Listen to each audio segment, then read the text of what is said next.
Hello भाई, नमस्कार। मैं मनदीप कोदारा लीशो ऐप पर आप सभी का स्वागत करता हूं। जैसे कि आप लोगों को पता है, पीछे आप देख रहे हैं, आने वाले 18 मई को, अभी 18 मई को 2-4 दिन के बाद अपना क्लास 10th के लिए, ठीक है, इस बार लीशो अपना नई शुरुआत करने जा रहा है। क्लास 10th के लिए जो एकेडमिक सेशन है हमारा 2022 से 23 वाला, जो अभी 10th क्लास में जो बच्चे हुए हैं उनके लिए, चाहे आप किसी भी बोर्ड से तैयारी कर रहे हो, कोई भी बोर्ड की आप पेपर दे रहे हो, ठीक है, कोई भी बोर्ड हो, आपका CBSE हो, HBSE हो, ठीक है, कोई भी स्टेट का बोर्ड हो या कोई भी बोर्ड हो, साथ के साथ आप कंपटीशन की तैयारी, ओलंपियाड वगैरह की तैयारी कर रहे हैं, इन सभी के लिए लीशो इस बार मैथ और साइंस का कंप्लीट कोर्स, जो कि आपको ऑफलाइन कोचिंग में लाखों रुपए लगाने के बाद मिलता है, वो मात्र आप सोच भी नहीं सकते इतने कम पैसे में, केवल मात्र 599 रुपये में लीशो आपके लिए लेकर आ रहा है। कितने रुपए में? सिर्फ 599 रुपीज़ में। और आज हमारी ये पहली क्लास है। इसके अंदर मैं आपको साइंस पढ़ाऊंगा, जैसे कि आप लोग देख रहे हैं। नीरज सर आपको मैथ पढ़ाएंगे, मंजीत मोहन सर आपको मैथ पढ़ाएंगे, ठीक है। तो 3-3 टीचर इस बैच के अंदर है, 2-2 टीचर अपने मैथ के हैं, साइंस आपको मैं पढ़ाऊंगा।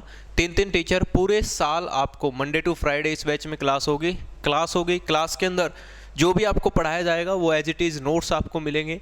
और मैं तो कहता हूँ नोट्स आप खुद भी बनाना, खुद के बनाए हुए नोट्स भी बहुत अच्छे होते हैं। और इसके साथ साथ आपको प्रैक्टिस, प्रीवियस ईयर क्वेश्चन, हर तरह की चीज़ें इस बैच में आपके करवाई जाएगी। बाकी जानकारी के लिए आप हमारे इन नंबर्स पर कांटेक्ट कर सकते हैं, 96 099 70,000, 96 887 26,000। बाकी अधिक जानकारी आपको इन नंबर्स पे मिल जाएगी। 18 तारीख को बैच एक्टिवेट हो जाएगा। तो चलिए बच्चों, आज की इस क्लास में हम बात करेंगे आपकी फिजिक्स की। तीनों ही पोर्शन आपको मैं ही पढ़ाऊँगा, फिजिक्स, केमिस्ट्री और बायोलॉजी, ठीक है। तो फिजिक्स की बात करें बच्चों, भौतिक विज्ञान इसको हिंदी में कहते हैं। फिजिक्स के अंदर हमारे कौन कौन से टॉपिक है बच्चों? फिजिक्स के अंदर हमारा जो सबसे पहला और सबसे ही इंपॉर्टेंट और सबसे आसान जो टॉपिक है बच्चों, वो है हमारा ऑप्टिक्स, है ना। सबसे पहला ऑप्टिक्स है हमारा। ऑप्टिक्स के अंदर हम लोग बेसिकली किसके बारे में पढ़ते हैं? ऑप्टिक्स के अंदर प्यारे बच्चों हम लोग बेसिकली लाइट के बारे में पढ़ते हैं। किसके बारे में? लाइट के बारे में पढ़ते हैं। इसको अंग्रेजी में लाइट कहते हैं और हिंदी में प्यारे बच्चों इसे कहा जाता है प्रकाश। तो इसके अंदर हम लोग प्रकाश के बारे में पढ़ते हैं, लाइट के बारे में पढ़ते हैं। ये पूरा चैप्टर हमारा लाइट का है। इसके अंदर हमें रिफ्लेक्शन पढ़ना है, परावर्तन पढ़ना है, रिफ्रैक्शन पढ़ना है, मिरर है, लेंस है, सब कुछ उन्हीं के बारे में हमें यहाँ पर पढ़ना है। बिल्कुल बेसिक से स्टार्ट करेंगे। जो भी मैं आपको यहाँ पर पढ़ा रहा हूँ, इसका एज इट इज़ नोट्स आपको अपना जो लीशो एप्लीकेशन है वहाँ पर जा कर के आपको इसका एज इट इज़ PDF भी मिल जाएगा। हर क्लास की PDF आपको क्लास के बाद नेक्स्ट डे आपको अपने बैच में मिलती रहेगी। हर क्लास की PDF भी आपको मिलेगी, प्रैक्टिस पेपर भी आपको मिलेगा। तो आइए शुरुआत करते हैं सबसे पहले कि व्हाट इज़ द लाइट। बिल्कुल बेसिक से शुरुआत करते हैं सर, है ना। जो भी चीज़ें हैं आपकी, सब चीज़ों को एक बार साइड में रख दो और बिल्कुल बेसिक से मेरे साथ चीज़ों को समझते हुए चलिए। सबसे पहले आता है sir, what is the light. Light क्या होती है? लाइट की घटनाएं पढ़ेंगे, रिफ्लेक्शन वगैरह सब पढ़ेंगे, सब के बारे में पढ़ेंगे। तो लाइट क्या होती है सर? सबसे पहले और सिंपल तरीके से अगर हम समझें तो light is the form of energy. क्या है बच्चों? Light is the form of energy. Light क्या है गुरुजी? ये एनर्जी की एक फॉर्म है। हिंदी में लिखेंगे, प्रकाश क्या है? ऊर्जा का एक रूप होता है बच्चों। क्या होता है ये? ऊर्जा का एक रूप होता है जिसे हम बोलते हैं प्रकाशीय ऊर्जा। क्या बोलते हैं? प्रकाशीय ऊर्जा बोलते हैं। यानी light is the form of energy. किसकी फॉर्म होती है बच्चों? ये गुरुजी एनर्जी की फॉर्म होती है। ठीक सर, अभी कोई काम तो करती होगी ना सर। मतलब लाइट अगर एनर्जी है, और एनर्जी की बात करें प्यारे बच्चों, तो एनर्जी का मतलब होता है capacity of doing work done. यानी कि हिंदी में बात करें, कार्य करने की क्षमता को हम कहते हैं एनर्जी। इसका मतलब तो ये हुआ मेरे भाई कि जो हमारा लाइट है, अगर वो एनर्जी है, अगर वो ऊर्जा है, तो गुरुजी कोई ना कोई तो काम करता होगा। बिल्कुल सर। तो क्या काम करता है? तो प्यारे बच्चों, लाइट जो है एक बेहद ही बेहतरीन और ज़बरदस्त वाला काम करता है। हमारे लिए क्या बनाता है? हमारे लिए जो ऑब्जेक्ट्स है, उन ऑब्जेक्ट्स को क्या बनाता है बच्चों? विजिबल बनाता है। क्या करता है? हमारे लिए ऑब्जेक्ट्स को विजिबल बनाने का जो काम होता है वो लाइट का होता है। नहीं समझे भाई? हम जो चीज़ें, वस्तुएं देख पाते हैं, हम जो वस्तुओं को देख पाते हैं वो किसकी वजह से देख पाते हैं? लाइट की वजह से देख पाते हैं। यानी कि वस्तुओं को क्या बनाने का काम करता है बच्चों? ये दृश्य बनाने का काम करता है। विजुअल को हिंदी में कहते हैं दृश्य। यानी कि हमारे पास आसपास, आप अपने आसपास जिस भी चीज़ को देख रहे हैं, जो भी चीज़ आप अपने आसपास देख रहे हैं, वो सारी की सारी चीज़ें आपको दिखाई दे रही है। वो किसकी वजह से दिखाई दे रही है बच्चों? वो इस लाइट की वजह से दिखाई दे रही है। अगर लाइट ना हो तो आपको कोई भी चीज़ दिखाई नहीं देगी। रात के समय में जब सूरज नहीं होता तो किसी प्रकार का कोई प्रकाश आपके पास नहीं होता, तो आपको कोई चीज़ें दिखाई नहीं देती, बिल्कुल अंधेरा होता है सर। अभी भी अगर आप आंख बंद करके देखोगे तो आपको कुछ दिखाई नहीं देगा, बाकायदा उसके छोड़ के जो आपके दिमाग में चल रहा है। दिमाग में तो कुछ भी सोच सकता है इंसान, है कि नहीं? वो सबकी अपनी अपनी सोच होती है गुरुजी, सही बात है। अब बच्चों लाइट के अंदर, ऑप्टिक्स के अंदर जो हमारा पहला जो टॉपिक है, देयर द फर्स्ट टॉपिक, बहुत ही आसान और बहुत ही ज़बरदस्त, बहुत ही इंटरेस्टिंग जो हमको पढ़ना है, वो हमारा है प्यारे बच्चों रिफ्लेक्शन ऑफ लाइट। तो सभी बच्चे हेडिंग डाल लेंगे। आज से हम लोग शुरुआत करते हैं, डायरेक्टली मुद्दे पर बात करते हैं, रिफ्लेक्शन ऑफ लाइट। इस बैच में क्या करेंगे बच्चों? हम बहुत जल्दी अपना बैच फिनिश कर देंगे। बैच फिनिश करके फिर हम रिवीजन करेंगे, हम लोग प्रैक्टिस पेपर करेंगे, मॉडल पेपर करेंगे, हम लोग topic wise previous year questions करेंगे इस बैच में। पूरा एक साल मंडे टू फ्राइडे आप लोग डेली मेरे साथ जुड़ने वाले हैं इस बैच के अंदर। तो पहला ही हमारा टॉपिक है रिफ्लेक्शन ऑफ लाइट। ये ही हमारा फर्स्ट चैप्टर है, reflection and refraction of light. तो हमें सबसे पहले रिफ्लेक्शन के बारे में पता होना चाहिए कि रिफ्लेक्शन ऑफ लाइट क्या है, उसके बाद हम रिफ्रैक्शन की बात करेंगे। हिंदी में बच्चे इसे लिखेंगे प्रकाश का परावर्तन। क्या होता है ये? प्रकाश का परावर्तन, प्रकाश का परावर्तन। अब ये प्रकाश का परावर्तन क्या होता है सर, इसको समझते हैं, है ना। रिफ्लेक्शन ऑफ लाइट क्या होता है इसको समझते हैं सर। देखो मैं पहले आपको डायग्राम से समझाऊंगा, उसके बाद मैं आपको डेफिनेशन लिखवाऊंगा, या पहले डेफिनेशन, चलो पहले इसकी डेफिनेशन लिखो और फिर उस डेफिनेशन को समझने का काम करते हैं, है ना। पहले इसकी परिभाषा लिखो, डेफिनेशन लिखो क्या है। तो इसकी डेफिनेशन है बच्चों, देखो एक एक चीज़ मैं यहाँ पर आपको लिखवाऊंगा। व्हेन लाइट रे, और आपको भी खुद भी लिखना है, ठीक है, क्योंकि खुद का बनाया हुआ जो नोट्स होता है ना, उससे बेहतर कुछ नहीं होता। व्हेन लाइट रे strikes on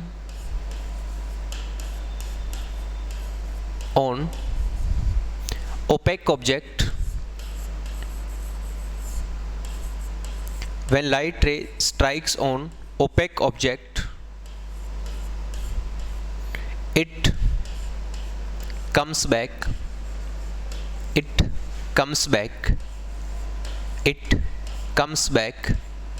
in same plane, it comes back in same plane। समझे मेरी बात को, क्या कह रहा हूँ मैं? हमने हिंदी में, हिंदी वाले बच्चे लिखेंगे कि जब प्रकाश की किरण, हिंदी में अपन दूसरा कलर ले लेते हैं, ठीक है, कि जब प्रकाश की किरण किसी, जब, फिर मैं समझाऊंगा इसको, पूरा समझाऊंगा, चिंता मत करो, कि जब प्रकाश की किरण किसी, क्योंकि अभी हमारे पास बहुत टाइम है सर, इस एक टॉपिक के अंदर हम 8 से 10 दिन लगाएंगे, पूरी डिटेल में एक एक चीज़ें समझेंगे, जीरो से लेके टॉप लेवल तक। जब प्रकाश की किरण किसी अपारदर्शी सतह से टकराकर,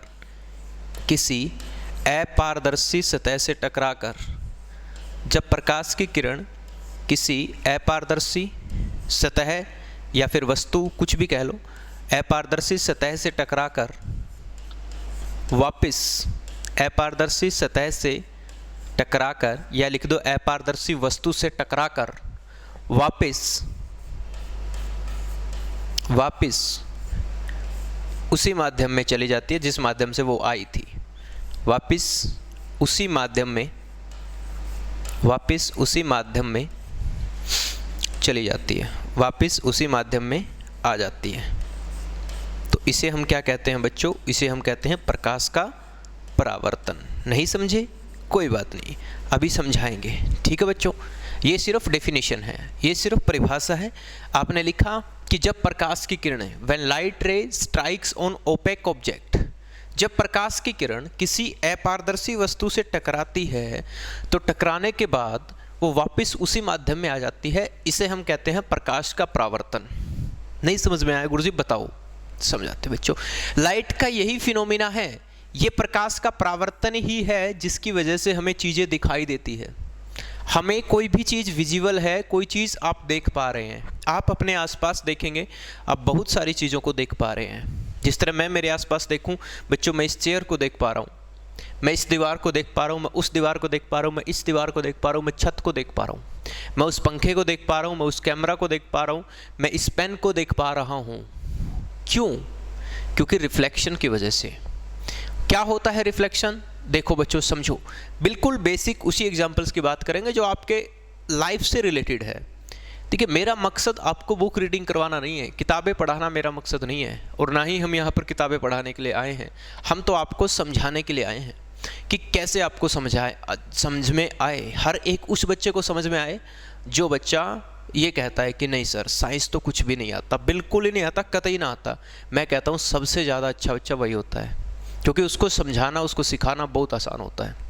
जिसको कुछ आता होता है ना, उसको सिखाना बड़ा मुश्किल होता है। सच्चाई है ये। तो आप अपने आप को, जिसको ऐसा लगता है कि मुझे कुछ नहीं आता, तुम्हारा भाई, तुम्हारा छोटा या बड़ा भाई, अभी छोटा तो क्या हूँ, बड़ा ही हूँ, ठीक है, तुम्हारा बड़ा भाई तुम्हारे साथ है, तो चिंता करने की कोई आवश्यकता नहीं है बच्चों। ठीक है, चलो सर, अब गुरुजी रिफ्लेक्शन समझाओ। हाँ बिल्कुल, ये जो चेयर मेरे को दिखाई दे रही है बच्चों, चलो इधर आ जाते हैं। ये जो बोर्ड अपने को दिखाई दे रहा है, ये कैसे दिखाई दे रहा है? तो वो लाइट आई गुरुजी, इससे टकराई, टकराने के बाद ये ओपेक है, अपारदर्शी है। पारदर्शी होता तो इसके अंदर से लाइट चली जाती, ये क्या है? अपारदर्शी। इससे टकराई, टकराने के बाद हमारी आंखों में पहुंच गई, तो इसको हमने क्या कहा? रिफ्लेक्शन कहा। आओ डायग्राम से समझाता हूं मैं तुम्हें। ठीक है, एक बार एक डायग्राम बनाते हैं, उसके बाद चीज़ों को समझते हैं। ये मान लो बच्चों क्या है, अपने पास एक ओपेक ऑब्जेक्ट है, अपारदर्शी कोई वस्तु है। ठीक है, अपारदर्शी है ये कोई मिरर है। मिरर की बात बाद में करेंगे, पहले ऐसे मान लो ये कोई अपारदर्शी, कोई ओपेक ऑब्जेक्ट है। इस पे ऊपर क्या हुआ बच्चों? इसके ऊपर एक लाइट आई, टकराई।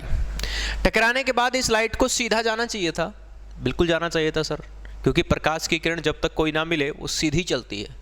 इसको सीधा जाना चाहिए था, लेकिन ये सीधी नहीं गई।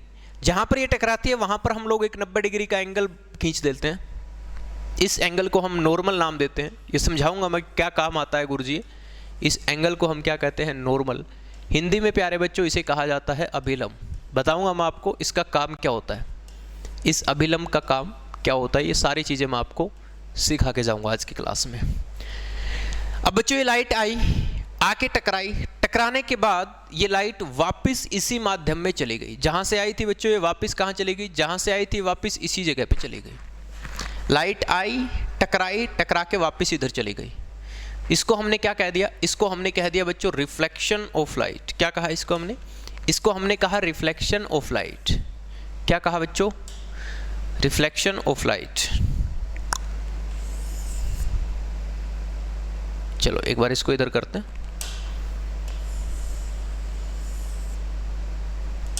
रुक जाता था। इसको हम नॉर्मल कहते हैं, इसको यहाँ ले आते हैं। ठीक है, आ जाओ बेटा। तो ये लाइट आई, टकराई, टकराने के बाद इधर चली गई, ये हुआ हमारा रिफ्लेक्शन ऑफ लाइट। ठीक है, समझ में आया गुरुजी? बिल्कुल समझ में आ गया सर। क्या है कि लाइट आई, टकराई, टकरा के चली गई, इसको हमने कहा रिफ्लेक्शन। अब इसके अंदर ये कुछ एक चीजें होती है बच्चों। ये जो 90 डिग्री का कोण हम कह रहे हैं ना, खींचा, इसको हम कहते हैं नॉर्मल, अभिलंब। इसका काम क्या होता है थोड़ी देर में बताऊंगा। ये जो लाइट आ रही है ऐसे हुआ बच्चों, देखो ये लाइट आई, टकराई, टकरा के हमारी आंखों तक पहुंची, और यहीं पर हमने एक 90 डिग्री का कोण खींच दिया, जिसे हम कहते हैं रिफ्लेक्शन ऑफ लाइट। ये जो लाइट आ रही है बच्चों, ये जो लाइट टकरा के आ रही है, इस लाइट को हम कहते हैं, कौन सी लाइट कहते हैं इसे बच्चों? इस लाइट को हम कहते हैं इंसिडेंट रे। कौन सी रे कहते हैं? Incident ray. Incident ray, Hindi में इसे कहते हैं बच्चों आपतित किरण। हिंदी में इसे कहा जाता है आपतित किरण। क्यों कहते हैं? आपतित का मतलब होता है आने वाली किरण।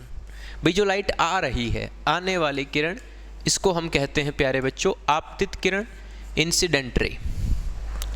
जो टकराई, टकरा के बच्चों चली गई, टकरा के जो वापस चली गई, इस रे को हम लोगों ने नाम दिया रिफ्लेक्टेड रे।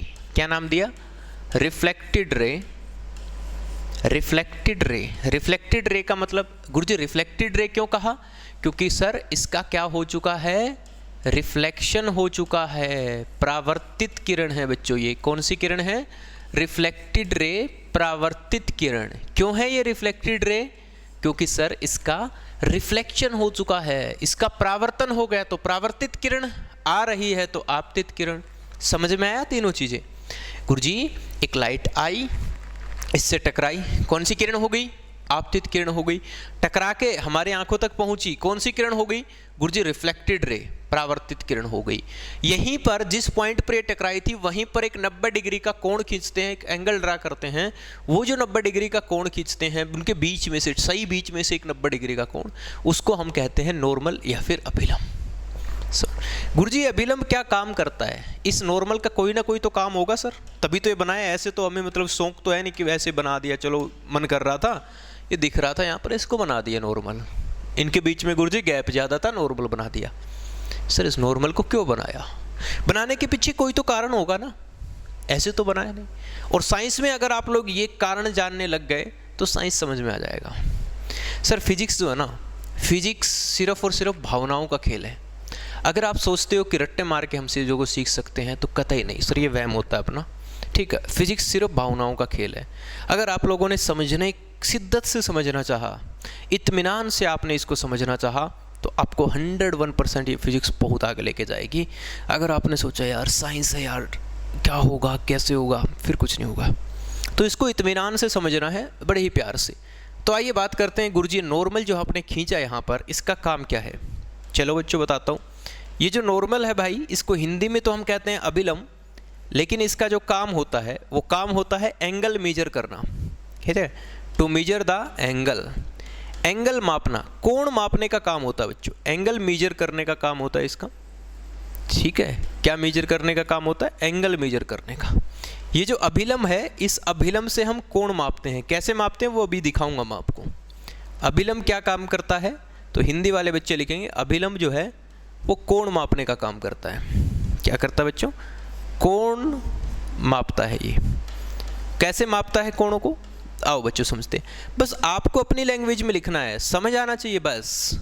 जरूरी नहीं है मैं लिखवा रहा हूँ वही लिखना है, किताबों में लिखा हुआ वही लिखना है, कतई नहीं। आप सिर्फ समझो, ध्यान से समझो, पूरा इत्मीनान से, पूरा फोकस करके चीज़ों के ऊपर समझो, सीखो। उसके बाद अपने तरीके से चीज़ों को लिखो, अपने तरीके से नोट्स बनाओ। पूरे इस साल मैं आपको एक एक चीज़ सिखाने वाला हूँ कि कैसे नोट्स बनाने हैं, कब क्या, कैसे नोट्स में क्या लिखना है क्या नहीं लिखना। पूरा एक, हम देखो, हम किताबें पढ़ाने के लिए नहीं आए, पहले ही बताया, हम लोग आपकी मेंटोरशिप के लिए आए हैं, है ना। हम आपको गाइड करने के लिए आए हैं कि आपको कैसे, किस किस रास्तों पर चल के हुए, क्या क्या स्टेप, किस समय आपको क्या करना है, ये सारी चीज़ें सिखाने के लिए आपका भाई, आपका बड़ा भाई आपके साथ आया है। ठीक है, चलो गुरुजी एंगल कैसे मेजर करते हैं अभी सिखाते हैं बच्चों। ये कौन सी किरण थी, बोलो, इंसिडेंट रे, आपतित किरण। कौन सी किरण, आपतित किरण। कौन सी रे, इंसिडेंट रे। आने वाली रे कौन सी है, इंसिडेंट। तो बच्चों जो इंसिडेंट रे अपने इस नॉर्मल के साथ जो एंगल बनाती है, इसको हम एंगल आई से डिनोट करते हैं। किससे लिखते हैं, एंगल आई से लिखते हैं। ये कौन सी रे है बच्चों, ये है रिफ्लेक्टेड रे। कौन सी रे, रिफ्लेक्टेड रे, परावर्तित किरण। तो ये जो एंगल बनाती है, इस एंगल को हम एंगल आर से लिखते हैं। किससे लिखते हैं, एंगल आर से लिखते हैं। अब ये एंगल आई और आर है क्या, आओ इसको समझते हैं। ये एंगल आई और आर क्या है, देखो। एंगल आई का मतलब है, क्या है एंगल आई का मतलब, एंगल ऑफ इंसिडेंस। क्या है इसका मतलब, इसका मतलब है बच्चों angle of incidence, angle of incidence. Hindi में इसे कह देंगे बच्चों आपतन कोण। क्या कह देंगे इसे, आपतन कोण। एंगल ऑफ इंसिडेंस हिंदी में प्यारे बच्चों इसे कहते हैं आपतन कोण। सर आपतन कोण क्यों कहा इसने, एंगल ऑफ इंसिडेंस क्यों कहा आपने इसको, क्योंकि बच्चों ये जो एंगल है ना, ये किसने बनाया था, किसने बनाया था, इंसिडेंट रे ने बनाया था। तो जो इंसिडेंट रे ने नॉर्मल के साथ, इस नॉर्मल के साथ जितना एंगल बनाया उसको हमने कह दिया एंगल ऑफ इंसिडेंस। हिंदी में बात करें गुरुजी, इसे आपतन कोण क्यों कहते हैं, क्योंकि आपतित किरण ने इस अभिलंब के साथ जो कोण बनाया उस कोण को क्या कहते हैं, आपतन कोण कहते हैं। समझ में आया, अरे बोलो हाँ, यस। अगला गुरुजी आर, आर वाले का नाम क्या है? तो आर वाले का नाम लिखो बच्चों एंगल ऑफ रिफ्लेक्शन। आर का नाम क्या है? इसका नाम है बच्चों एंगल ऑफ रिफ्लेक्शन। क्या नाम है इसका? Angle of reflection. Angle of reflection Hindi में इसे कह देंगे बच्चों, हिंदी में इसे कह देंगे परावर्तन कोण। क्या कहोगे? परावर्तन कोण। तो इसको परावर्तन कोण क्यों कहा भाई? इसमें क्या खास बात थी? गुरुजी इसको परावर्तित किरण ने बनाया था, इसको रिफ्लेक्टेड रे ने बनाया था। किसके साथ? नॉर्मल के साथ। किसने बनाया था? इस रिफ्लेक्टेड रे ने इस नॉर्मल के साथ इसको बनाया, इसीलिए इस एंगल को हम लोगों ने एंगल ऑफ रिफ्लेक्शन का नाम दिया। समझ में आई इतनी बात? क्या है बच्चों? इसके अंदर 4 चीजें हैं, ठीक है। कौन कौन सी चीजें हैं गुरुजी? एक ये वस्तु है ओपेक ऑब्जेक्ट, समझाता हूं, ध्यान से सुनना, समझना। ये जो लाइट आ रही है इंसिडेंट रे, आपतित किरण, जहां पर टकराई वहां पर एक 90 डिग्री का कोण खींचा, यानी एक परपेंडिकुलर ड्रॉ किया। This perpendicular is called normal. इसे हम क्या कहते हैं? अभिलंब के नाम से जानते हैं। दूसरा बच्चों, जहां पर लाइट टकराई वहीं से लाइट वापस चली गई उसी मीडियम में, जिसको हम लोगों ने कहा रिफ्लेक्टेड रे। भैया रिफ्लेक्शन के बाद जो लाइट चली जाती है इसको हम कहते हैं रिफ्लेक्टेड रे, परावर्तित किरण। सही बात है कि नहीं है? बिल्कुल सर। दूसरा उसके अंदर गुरुजी इस नॉर्मल का काम क्या होता है? इस अभिलंब का, ये जो आपने खींच दिया बीच के अंदर, ये जो बीच में बिना काम से ऐसे थोड़ी खींचा है इसको, कोई ना कोई तो रीजन होता होगा। ऐसे थोड़ी गुरुजी इनके बीच में ना जगह बच रही थी हमने खींच दिया जी, ऐसा नहीं होता कतई भी। इसका कोई ना कोई तो काम होता है। फिर इसके काम की जब बात आई तो हमें पता चला बच्चों ये तो एंगल मेजर करने के काम आता है, कोण मापने के काम आता है। तो हम लोगों ने 2 एंगल बना दिए इससे, एक एंगल आई बना दिया बच्चों और दूसरा एंगल क्या बना दिया? आर बना दिया। समझ गए? हाँ या ना? तो ये है रिफ्लेक्शन ऑफ लाइट, यानी कि प्रकाश का परावर्तन। क्या कहते हैं बच्चों इसे? इसे कहते हैं रिफ्लेक्शन ऑफ लाइट, प्रकाश का परावर्तन। अभी खत्म नहीं हुआ है, आगे चलेगा। ये बिल्कुल स्टेप बाय स्टेप चलेगा, धीरे धीरे धीरे धीरे, है ना। 7-8 दिन लगेंगे इसी टॉपिक में, पूरा डिटेल में पढ़ेंगे हम लोग, कोई जल्दी नहीं है। चलो, इस रिफ्लेक्शन को समझने के लिए हमने थोड़ा सा, जैसे ही हम आगे गए तो हम लोगों ने एक चीज़ देखा कि सर ऐसा बिल्कुल नहीं है कि कोई भी लाइट है, कोई भी लाइट आ रही है जा रही है, हमने कह रहे हैं सब लाइट क्या हो रहा है? रिफ्लेक्शन हो रहा है, रिफ्लेक्शन हो रहा है, रिफ्लेक्शन हो रहा है, रिफ्लेक्शन हो रहा है, परावर्तन नहीं नहीं नहीं नहीं नहीं। सब लाइटों का परावर्तन नहीं होता, सिर्फ कुछ ही लाइटों का रिफ्लेक्शन होता है। और वो रिफ्लेक्शन किसे कहते हैं? उस रिफ्लेक्शन को कहने के लिए हमारे पास कुछ कंडीशन होती है। अगर वो लाइट उन कंडीशन को पूरा करती है तो वो रिफ्लेक्शन कहलाएगी, नहीं तो रिफ्लेक्शन नहीं कहलाएगी। कैसे गुरुजी? समझाओ हमें। देखो बच्चों, मैं कह रहा हूँ हम ये जो सामने यंत्र चल रहा है इसको हम एसी कहते हैं, कहते हैं ना बच्चों? हाँ। अब गुरुजी एसी होने की जो कंडीशन है वो सारी कंडीशन पूरी कर रहा है, तभी तो हम इसे एसी कहते हैं ना। इसे कंप्यूटर क्यों नहीं कहा, एसी ही क्यों कहा, है ना? तो कोई ना कोई तो कंडीशन होती है जो पूरी करता है, तब इसे एसी कहते हैं। ये सामने जो लगा हुआ है बेटा, दैट इज कैमरा। इसको हम कैमरा कहते हैं। क्यों कहते हैं कैमरा? क्योंकि कैमरा होने की कंडीशन पूरी करता है, इसलिए इसे कैमरा कहते हैं। इसे पेन कहते हैं, जो भी कहते हैं इसे, ठीक है। ये टच पैनल का पेन होता है ये क्यों कहते हैं? क्योंकि इसकी कंडीशन पूरी कर रहा है बच्चों, है ना। ये पानी की बोतल रखी हुई है, इसको पानी की बोतल कहते हैं क्योंकि बोतल होने की कंडीशन पूरी करती है, ठीक है। तुम हो लड़के कहलाए जाते हो क्योंकि लड़का होने की जो कंडीशन होती है वो तुम पूरी करते हो। तो जो चीज़ को आप, उस चीज़ को वो चीज़ तब कहोगे जब वो इसकी कंडीशन पूरी करे। गुरुजी इन चीज़ों का यहाँ क्या लेना देना, समझाऊंगा बेटा। यहाँ पर जो हमारा लेना देना है वो हमारा लेना देना है बच्चों लॉ ऑफ रिफ्लेक्शन से। किससे है? Laws of reflection. क्या है बच्चों? Laws of reflection. Laws of reflection, Hindi में कहते हैं बच्चों इन्हें परावर्तन के नियम। क्या होते हैं ये? ये होते हैं गुरुजी परावर्तन के नियम। नियम का मतलब क्या हुआ? सर ये रिफ्लेक्शन की ना कुछ कंडीशन है। क्या है? कुछ शर्तें हैं रिफ्लेक्शन की।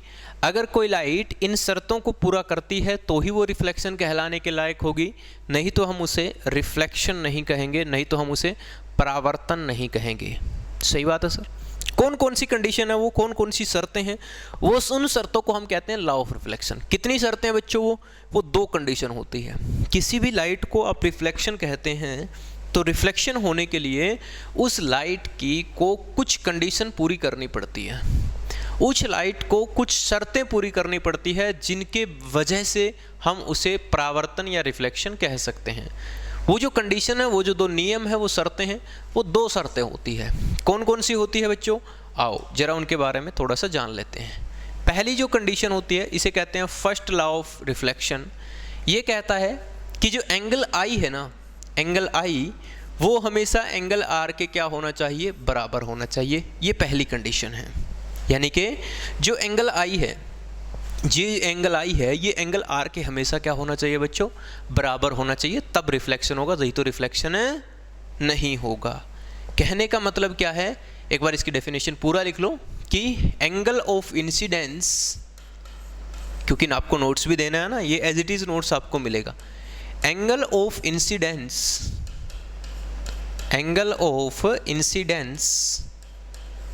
is always equal to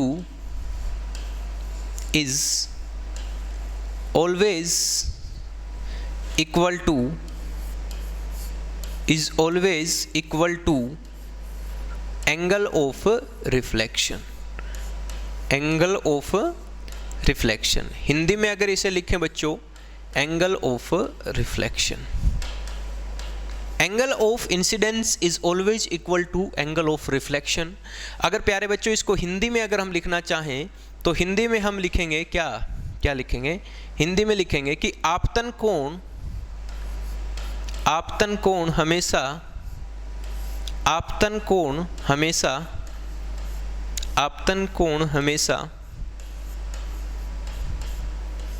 परावर्तन कोण के बराबर होना चाहिए। आपतन कोण हमेशा परावर्तन कोण के बराबर होना चाहिए। आपतन कोण हमेशा परावर्तन कोण के बराबर होना चाहिए। समझे मेरी बात को? कि जो एंगल ऑफ इंसिडेंस है वो हमेशा एंगल ऑफ रिफ्लेक्शन के बराबर होना चाहिए। ये पहला नियम है, ये पहली कंडीशन है, पहली शर्त है ये कि एंगल आई जो है वो एंगल आर के बराबर होना चाहिए। कैसे है बच्चों? देखो मैं आपको समझाता हूँ, ठीक है? एक डायग्राम से मैं आपको इन चीज़ों को समझाता हूँ। देखो मान लेते हैं, ठीक है? मानने में क्या जाता है, मान लेना चाहिए। ये कोई सतह है, ओपेक है, अपारदर्शी है, इसके आर पार लाइट नहीं जा सकती बच्चों, है ना? अगर आर पर लाइट जाए तो ये चीज़ आपको दिखाई नहीं देगी, ध्यान रखना। कुछ लाइट का टकरा के वापस आना भी जरूरी होता है दिखाई देने के लिए, ठीक है? कई बार आप लोग जाते हैं ना, कभी कभी किसी का जो घर पे जाते हैं, ऑफिस में जाते हैं, मॉल वगैरह में जाते हो, तो वो जो गेट होता है ना, कई बार आप उस गेट में भिड़ जाते हैं, जो कांच वाला गेट होता है, ग्लास वाला, आप उससे टकरा जाते हैं, आपको पता नहीं चलता है सामने ग्लास है कि नहीं है। ऐसा क्यों होता है? अगर वो ग्लास पूरी तरह से ट्रांसपेरेंट है, पारदर्शी है, तो उसमें से लाइट टकरा के वापस तुम्हारी आंखों तक नहीं पहुंचती, इसीलिए आपको वो जो ग्लास है, वो जो दरवाज़ा है, वो दिखाई नहीं दिया और आप उसमें टकरा गए। अगर उसमें थोड़ी सी भी लाइट टकरा के वापस तुम्हारी आंखों तक आ रही होती तो तुम उससे नहीं टकराते, क्योंकि तुम्हें वो चीज़ दिखाई दे जाती। तो बच्चों पहली कंडीशन रिफ्लेक्शन होने के लिए क्या होती है कि एंगल आई जो है वो एंगल आर के बराबर होना चाहिए। कैसे बच्चों? देखो ये नॉर्मल हुआ, यहाँ से जो लाइट आ रही है ना, और जो लाइट टकरा के जा रही है, तो जो लाइट आ रही है बच्चों और जो लाइट जा रही है, इनको किस किस नाम से जानते हैं? इसको हम कहते हैं इंसिडेंट रे, यानी कि आपतित किरण। इसको हम कहते हैं रिफ्लेक्टेड रे, यानी कि परावर्तित किरण। पहले दोनों बता चुका हूँ, इसीलिए शॉर्ट फॉर्म में लिख रहा हूँ।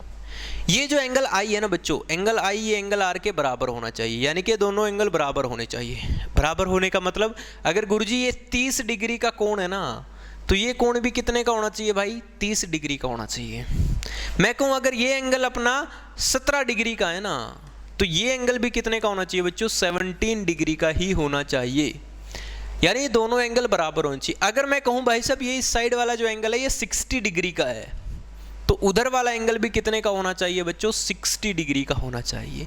ये दोनों हमेशा क्या होने चाहिए? बराबर होने चाहिए। दैट इज द पहली कंडीशन। ये है परावर्तन का पहला नियम। लॉ ऑफ रिफ्लेक्शन का फर्स्ट लॉ जो है वो ये कहता है, समझ में आई बात, कि अगर लाइट जिस वस्तु पर गिरेगी ना, तो जिस एंगल से आके गिरेगी, टकराने के बाद उसी एंगल से वापस चली जाएगी। ये है पहला नियम कि एंगल आई और आर हमेशा क्या होने चाहिए बच्चों? बराबर होने चाहिए। तो ये बड़े ही काम की चीज़ है, ये बड़े ही आपको समझना है, सीखना है। कौन सी चीज़ के बारे में?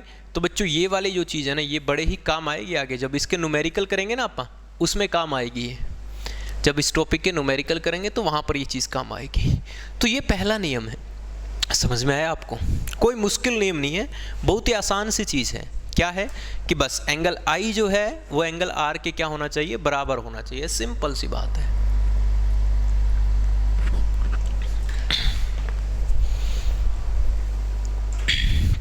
आओ बच्चों आगे बढ़ते हैं।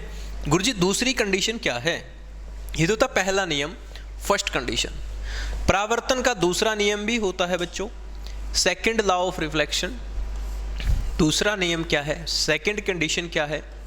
दूसरी कंडीशन ये है बच्चों कि इंसिडेंट रे क्या है?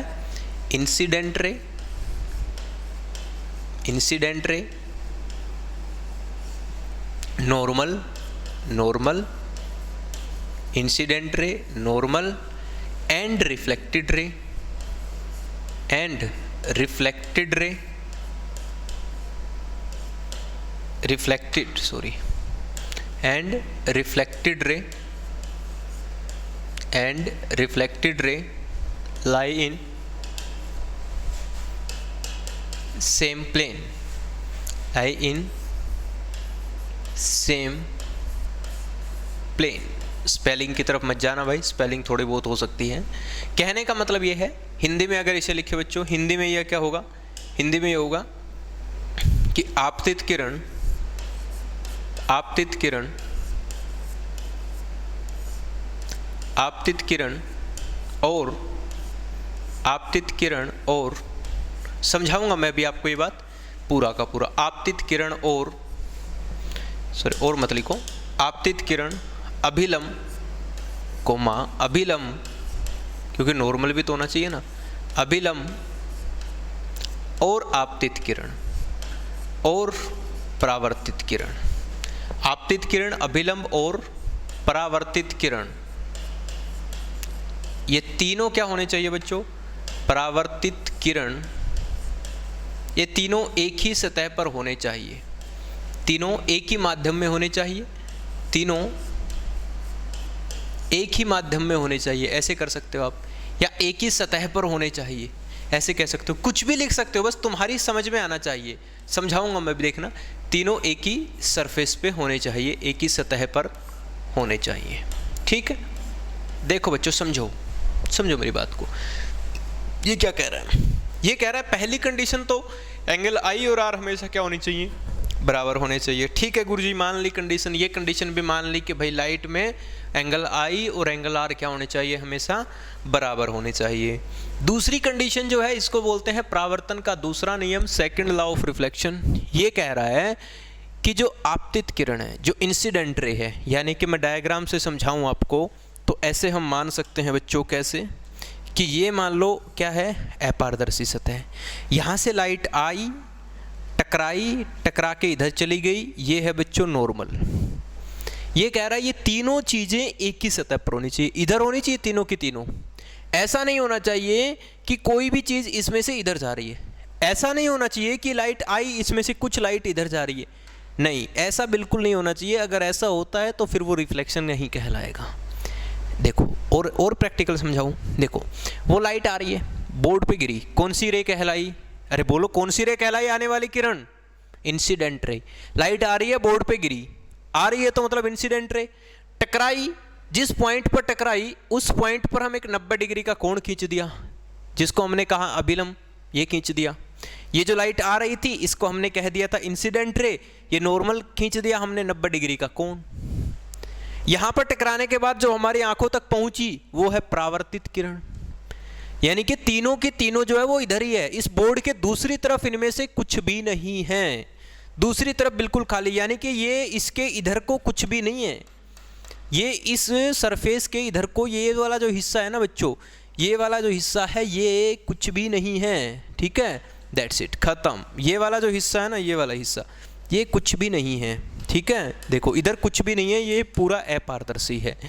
तो सेकंड कंडीशन ये होती है कि जो तीनों की तीनों है ना, ये एक ही सतह में एक ही जगह पर इधर को ही होनी चाहिए। तो ये है परावर्तन का दूसरा नियम। अगर कोई लाइट इन दोनों कंडीशन को पूरा करती है तो हम उसे रिफ्लेक्शन कहेंगे, नहीं तो रिफ्लेक्शन नहीं कहेंगे। यानी कि अगर कोई लाइट इसमें से क्रॉस कर जाए तो हम उसे रिफ्लेक्शन क्यों कहेंगे भाई? समझ रहे हो? रिफ्लेक्शन का मतलब तो टकरा के वापस आना होता है गुरुजी। अगर वो क्रॉस ही कर गई, दूसरी स्टेप पे चली गई, दूसरे माध्यम में चली गई, तो उसको हम क्यों कहेंगे? रिफ्लेक्शन। सही बात है ना? रिफ्लेक्शन का मतलब ही होता है टकरा के वापस आना। अगर वो वहीं पर टकराई और उसमें से निकल गई पार, तो फिर वो तो रिफ्लेक्शन हुआ ही नहीं, वो तो परावर्तन हुआ ही नहीं। और बच्चों यही परावर्तन है, यही रिफ्लेक्शन है, जिसकी वजह से हमें चीज़ें क्या दिखाई देती है? दिखाई देती है, विजिबल होती है हमारे लिए चीज़ें।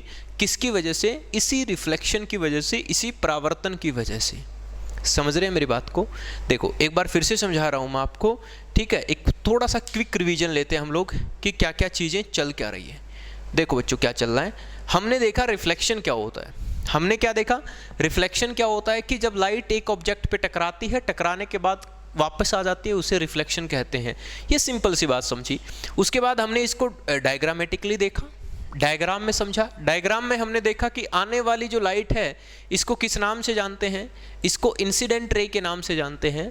और जो टकरा कर वापस जाती है इसे रिफ्लेक्टेड रे के नाम से जानते हैं।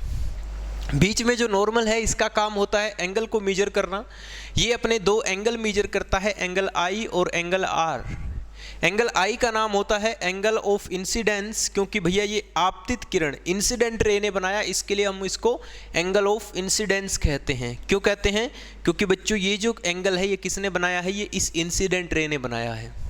इस इंसिडेंट रे ने ये एंगल बनाया, इसलिए एंगल ऑफ इंसिडेंस कहा, हिंदी में आपतन कोण। एंगल ऑफ रिफ्लेक्शन या परावर्तन कोण क्यों कहा? क्योंकि गुरुजी ये जो रिफ्लेक्टेड रे थी ना, ये जो रिफ्लेक्टेड रे, इसने जो एंगल बनाया इसको हमने एंगल ऑफ रिफ्लेक्शन का नाम दिया, परावर्तन का कोण कहा या परावर्तन कोण कहा। समझ में आई? Very good sir. दूसरा, उसके बाद हमने कहा कि सर किसी भी लाइट का रिफ्लेक्शन के लिए हमारे पास कुछ कंडीशन होनी चाहिए। अगर लाइट उन कंडीशन को पूरा करती है तो हम उसे रिफ्लेक्शन कहेंगे, नहीं तो कहीं कहेंगे। वो जो कंडीशन है बच्चों, उन कंडीशंस को नाम दिया गया लॉ ऑफ रिफ्लेक्शन, परावर्तन के नियम। और वो बच्चों हमारे पास बेसिकली दो कंडीशन निकल करके आई। पहली कंडीशन की एंगल आई हमेशा एंगल आर के बराबर होता है, यानी कि कोई लाइट जिस एंगल से आई है टकराने के बाद वो उसी एंगल से क्या जाएगी? वापस जाएगी। कहने की सीधी सीधी बात यह है कि कोई लाइट अगर 50 डिग्री से आई है तो टकराने के बाद वो 50 से वापस जाएगी। कोई 45 से आई है तो टकराने के बाद 45 से वापस जाएगी। कोई किससे आई है? सिर्फ 90 तक आ सकती है। धीरे धीरे समझेंगे आप लोग, स्टेप बाय स्टेप।